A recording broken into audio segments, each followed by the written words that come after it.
Bonjour, bon après-midi et bonsoir pour tout un chacun de son rang social, tout un chacun dans sa localité dans différentes coins du monde. Dans cette vidéo, nous allons voir ensemble comment nous pouvons aussi faire la numérotation ainsi que l'espacement des paragraphes dans Microsoft Office Word. Une fois que nous sommes sur le bureau de l'ordinateur, il y a déjà aussi lancé le logiciel Microsoft Office Word, déjà aussi saisi des lettres de police ou bien un document complet dans Microsoft Office Word. Je vais vous montrer à comment vous pouvez procéder pour faire tout ce qui s'apporte sur la numérotation, que ce soit pour les pistes ou bien en numérotant avec des alphabets ou bien aussi en numérotant avec des chiffres romains ou bien en numérotant avec des différents types d'ordres ainsi que pour l'alignement et l'espacement des paragraphes. Alors, je vais vous montrer étape par étape dans cette vidéo. Une fois que vous voudrez faire toutes ces modifications rapportant sur la numérotation ainsi que l'espacement des paragraphes, vous devrez toujours sélectionner en utilisant le raccourci du clavier avec CTRL A ou bien en sélectionnant manuellement pour qu'il s'enregistre au début du document ou juste à la fin du document, tout en glissant avec le bouton gauche de la souris pour sélectionner d'une façon manuelle. Comment puis-je procéder alors pour faire tout ça, mon numérotation? Étant toujours dans Microsoft Office Word, cliquez sur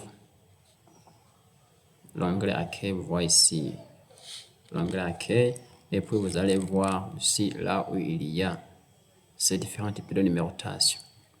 Ces numérotations se rapportent sur trois groupes. Vous voyez là, la première soit numérotée avec des pistes, la deuxième avec des chiffres et la troisième avec des lettres alphabétiques.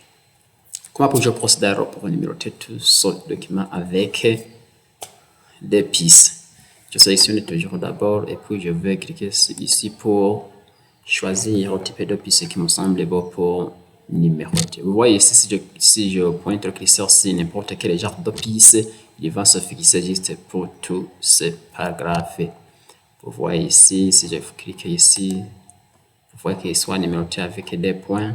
Si je change ici, vous voyez qu'il doit se numéroter avec tous ces pistes. Si je change ici, vous voyez aussi ça doit changer. Comment puis-je procéder pour numéroter avec des chiffres aussi, procéder, soit c'est toujours les mêmes, mais je dois cliquer toujours sur cette deuxième outil, là où il y a numérotation, vous voyez ici.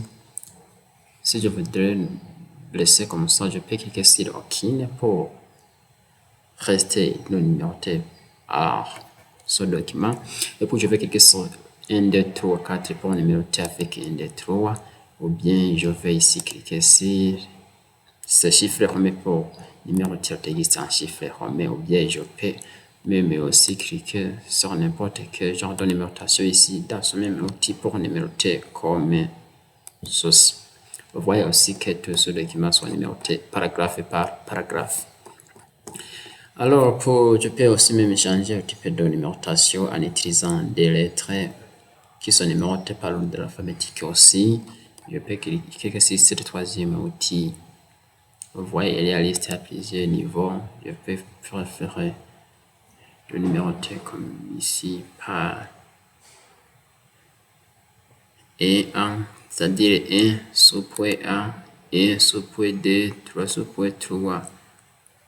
Mais sans pourtant oublier que toutes ces numérotations se rapportent toujours sur la même numérotation. Sauf seulement quand s'il peut y arriver des cas où on peut le numéroter avec des chiffres, ou bien qu'on peut numéroter avec on peut les pixeler, ou bien on peut utiliser des pistes pour. Mais les pistes ne semblent pas pour la numérotation car on ne peut pas compter le nombre de paragraphes que ça fait saisir avec des pistes. Mais en numérotation, on peut même compter le nombre de paragraphes que vous en avez.